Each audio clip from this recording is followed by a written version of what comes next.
Entre Moscou et Kiev, le langage de la guerre a changé de ton. Les gestes symboliques semblent appartenir au passé. Désormais, les frappes paraissent viser beaucoup plus haut, presque au cœur même du pouvoir russe. À plusieurs reprises, les opérations ukrainiennes semblent pointer vers une cible bien précise, le président Vladimir Poutine en personne. Et ce n'est pas arrivé une seule fois, ni deux, mais encore et encore. Pour beaucoup d'observateurs, cette répétition ne peut plus être interprétée comme un simple hasard. Pendant que les discussions de cessez-le-feu s'enlisent dans l'ombre et que les canaux diplomatiques se crispent sous la pression d'une guerre qui dure, certains analystes pensent que Kiev pourrait adopter une approche. Entre Moscou et Kiev, le langage de la guerre a changé de ton. Les gestes symboliques semblent appartenir au passé.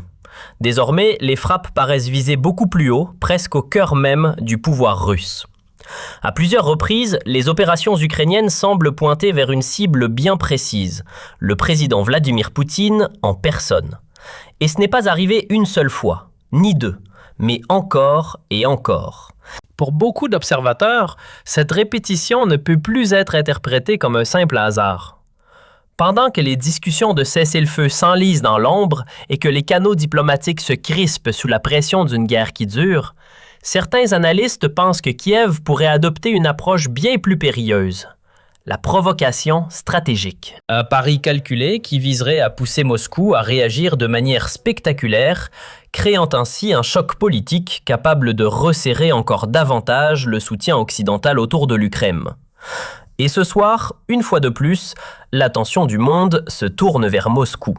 Les défenses aériennes russes ont annoncé avoir intercepté 2 drones ukrainiens qui se dirigeaient vers la capitale. Le maire de Moscou, Serge Sobyanin, a confirmé l'information, expliquant que les systèmes de défense relevant du ministère russe de la Défense avaient neutralisé l'attaque avant qu'elle n'atteigne la ville. Le premier appareil sans pilote a été détruit alors qu'il approchait de la zone urbaine. Le second a été abattu vers 23h30, heure locale. Pendant quelques instants, la capitale russe a semblé suspendre sa respiration. L'aéroport de Domodedovo a dû appliquer des restrictions temporaires, interrompant les décollages et les atterrissages pendant que les procédures d'urgence étaient activées. Les autorités russes affirment qu'aucune victime n'a été signalée et qu'aucun dommage n'a été constaté. Mais au-delà des chiffres et des communiqués officiels, un signal s'impose. Moscou a de nouveau été visé. Et tout indique que cet épisode ne relève pas d'un incident isolé. Quelques jours plus tôt, lors du réveillon du Nouvel An, plusieurs drones ukrainiens à longue portée ont été interceptés alors qu'ils se dirigeaient directement vers la capitale russe à l'un des moments les plus symboliques de l'année. Le maire de Moscou, Sergei Sobyanin, a confirmé la première interception à 23h55, quelques minutes seulement avant que le président Vladimir Poutine ne commence son discours traditionnel du Nouvel An à la nation. Alors que les Russes se préparaient à accueillir la nouvelle année, les systèmes de défense aérienne étaient déjà actifs. Un autre drone a été abattu peu après minuit, alors que l'horloge sonnait 2026. Entre 2h et 4h du matin, 7 autres drones ont été interceptés, prolongeant l'alerte nocturne à travers la ville. Les services d'urgence se sont précipités sur les sites de crash. Les vols ont été à nouveau suspendus à l'aéroport de Domodedovo. Les responsables n'ont signalé aucune victime, aucun dommage. Mais le timing ne pouvait pas être plus délibéré. Une attaque se déroulant alors que Poutine parlait à la nation, projetant force, unité et résolution pendant que des drones approchaient les cieux au-dessus de Moscou. Et la pression ne s'est pas arrêtée là. Les autorités russes affirment que les défenses aériennes ont abattu au moins 21 UAV hostiles lors d'une autre tentative de raid de drones sur la région de Moscou. Cet incident a laissé une marque. Un homme de 57 ans a subi des blessures par éclat au dos et au bras. Le 29 décembre, la Russie a allégué que des drones ukrainiens ont tenté de frapper une résidence utilisée par le président Vladimir Poutine lui-même près de Valdai, dans le nord-ouest de la Russie. Un endroit longtemps associé au leader russe, une zone hautement sécurisée, un lieu dont on parle rarement en public. Si c'est vrai, cela représenterait une escalade dramatique qui pourrait remodeler la guerre du jour au lendemain. Une tentative de frappe sur la résidence du président russe franchirait une ligne que beaucoup croyaient que l'Ukraine n'approcherait jamais. Mais Moscou ne s'est pas arrêté aux accusations. Les autorités russes affirment avoir remis des preuves physiques aux États-Unis. Des preuves, affirme-t-elle, de l'implication directe de l'Ukraine dans l'attaque présumée de drones. Le 1er janvier 2026, la Russie a annoncé qu'un haut responsable militaire avait livré des fragments d'un drone ukrainien à un attaché militaire américain. Une vidéo publiée par le ministère russe de la Défense montre l'amiral Igor Kostyukov, chef de l'agence de renseignement militaire russe, remettant ce qu'il a décrit comme un composant clé récupéré de l'épave. Selon la Russie, l'appareil contenait des données de plans de vol déchiffrés. La cible, affirme-t-il, était indubitable. Une installation spécifique dans la résidence de Poutine à Novgorod. Les images montrent un drone détruit, une puce visible installée à l'intérieur et des fragments d'une boîte enveloppés dans un matériau de couleur dorée.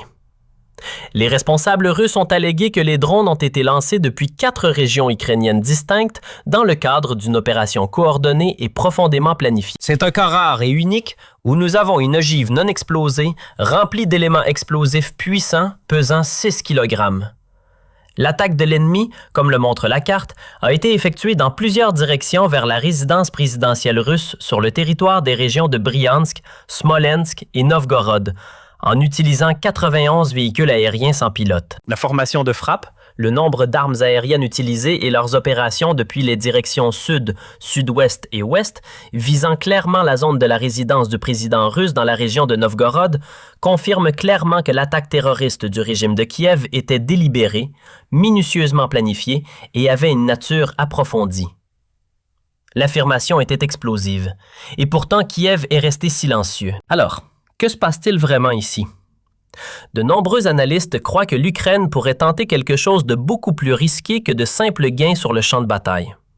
En multipliant les attaques vers Moscou et prétendument vers Poutine lui-même, Kiev pourrait chercher à provoquer une réaction excessive et dramatique. Une réponse si sévère, si déstabilisante, qu'elle forcerait les puissances occidentales à se serrer les coudes plus étroitement derrière la cause de l'Ukraine. Un mouvement qui pourrait transformer l'hésitation en engagement. Parce que l'histoire montre que les guerres pivotent souvent non pas sur le territoire, mais sur des moments. Des moments qui redéfinissent le récit. Des moments qui rendent la neutralité impossible. Pour Moscou, le danger est évident.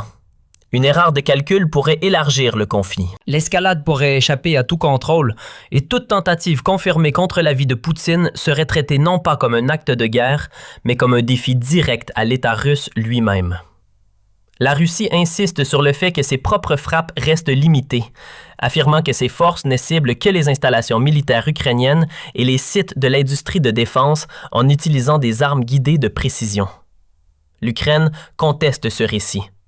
La vérité, comme toujours, est enfouie sous des affirmations concurrentes, des contre-affirmations et de la propagande.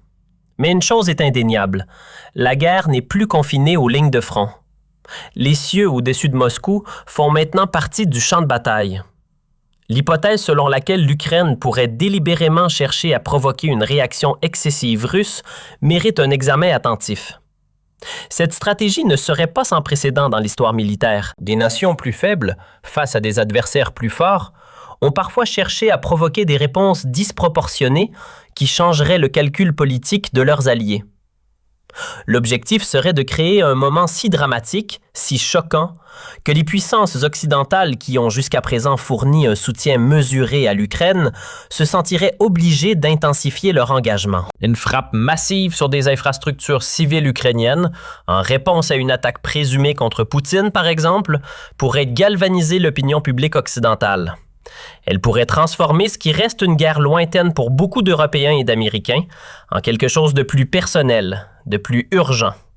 Elle pourrait faire basculer les calculs politiques à Washington, Berlin, Paris et Londres. Des gouvernements qui ont jusqu'à présent limité leur soutien par crainte d'escalade pourraient conclure que l'escalade a déjà eu lieu.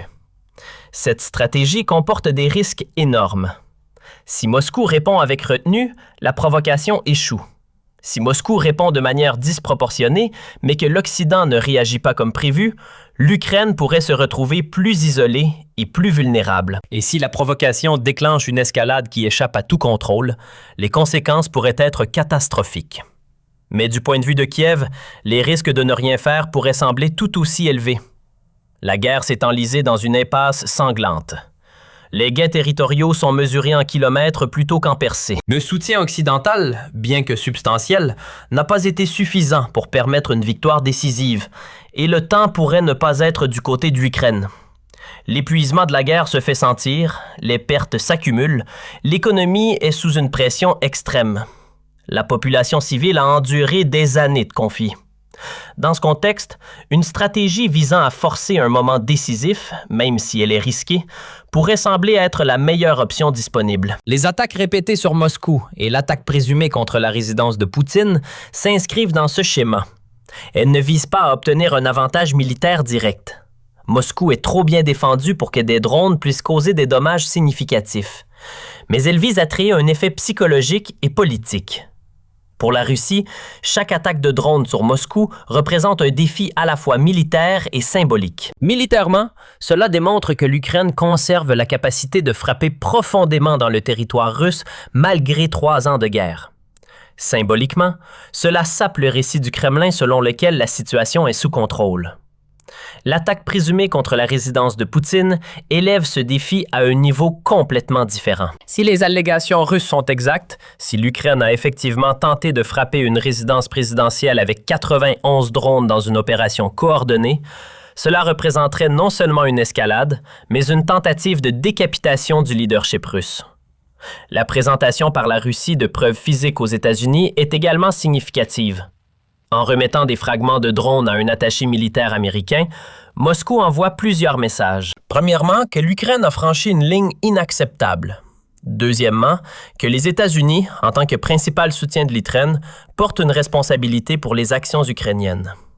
Troisièmement, que la Russie dispose de preuves documentées qui pourraient être utilisées pour façonner le récit international. Quatrièmement, que Moscou cherche à mettre Washington en position de devoir soit condamner les actions de l'Ukraine, soit être vu comme complice d'une tentative d'assassinat contre un chef d'État. Le silence de Kiev face à ces allégations est révélateur. L'Ukraine ne confirme ni ne nie généralement les opérations spécifiques de drones.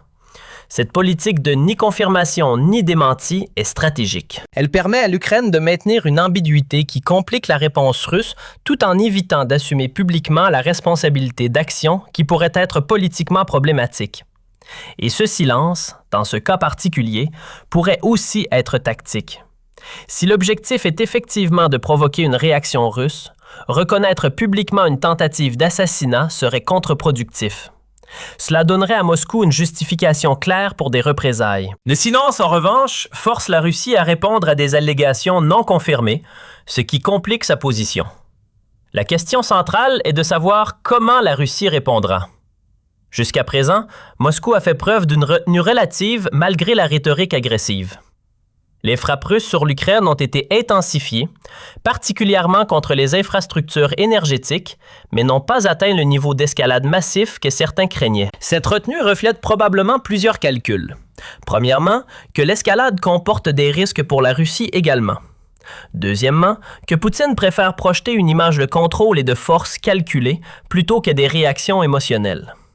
Troisièmement, que Moscou est conscient que l'Ukraine pourrait chercher à provoquer exactement le type de réaction qui unirait l'Occident.